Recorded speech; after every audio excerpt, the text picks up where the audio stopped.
And therefore all these politicians are a set of rogues and rascals who have looted the country, who divide the people on caste and religious lines for their vote banks, and they deserve to be shot.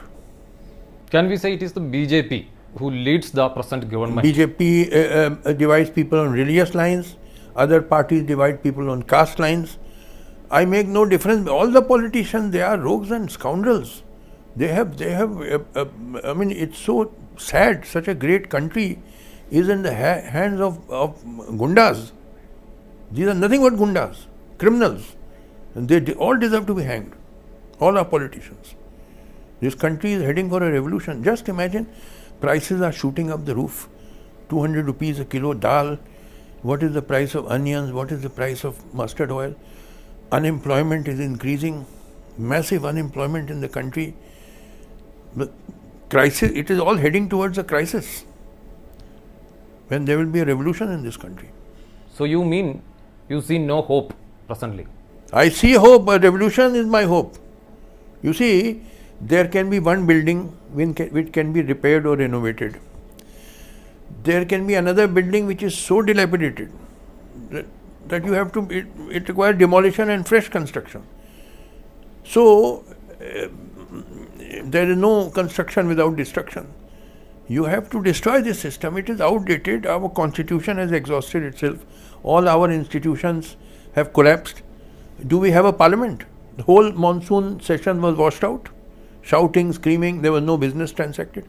I am sure that is going to happen in the winter session and thereafter in the budget session. Parliament is finished. It will never work now.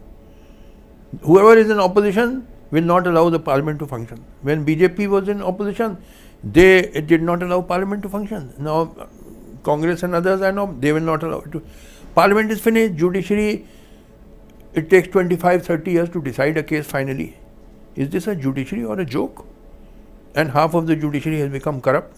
I know, I was part of the system. Bureaucracy is largely corrupt. Everything has collapsed in this country. Now then, it is all a empty shell, hollow. So, it requires a revolution. By revolution, you mean revolution in real meaning or some change in the system? Yes, change. Real meaning is complete change. We have to have a just social order where the standard of living of the people is rising. You see, the test of every system is one and only one. Is the standard of living of the masses rising in that system or not?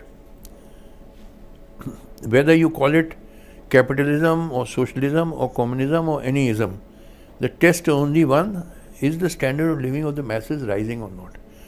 So, we have to create a system in which the standard of living of the masses keeps rising. That can only come by a revolution. Therefore, the solution to our country's problems do not lie within the system, they lie outside the system, which means the system has to be destroyed. This system will not allow progress to take place. You are seeing prices are rising, unemployment is rising. All this talk of Vikas has proved to be hollow. Where is the development? So it was all a fraud. You said about corruption. Also, we discussed about communalism. What is more dangerous? See, both are dangerous and they are complementary to each other. This is a country of great diversity. So many religions, so many castes, so many languages, so many ethnic groups. So the only way to keep united and progress is secularism and giving equal respect to everybody. So communalism is an enemy of this nation. All those who are communal are traitors to this nation, enemies. And similarly, casteism is also an enemy to the nation. Corruption is also an enemy to the nation. At every level there is corruption in this country. So very tough measures have to be taken, which is not possible within the system. It is when some kind of, like in the French Revolution, when it came, then they guillotined all these aristocrats. They cut off their necks. You have to do the same, because these fellows, these politicians are incorrigible. They cannot be reformed. They have to be shot or hanged. They will not change them like a leopard who cannot change his spots. These politicians will not change their nature. They have no genuine love for the country. They only want their vote banks, for which they spread hatred, polarize people. So are they not enemies of the country who divide people and make people fight with each other?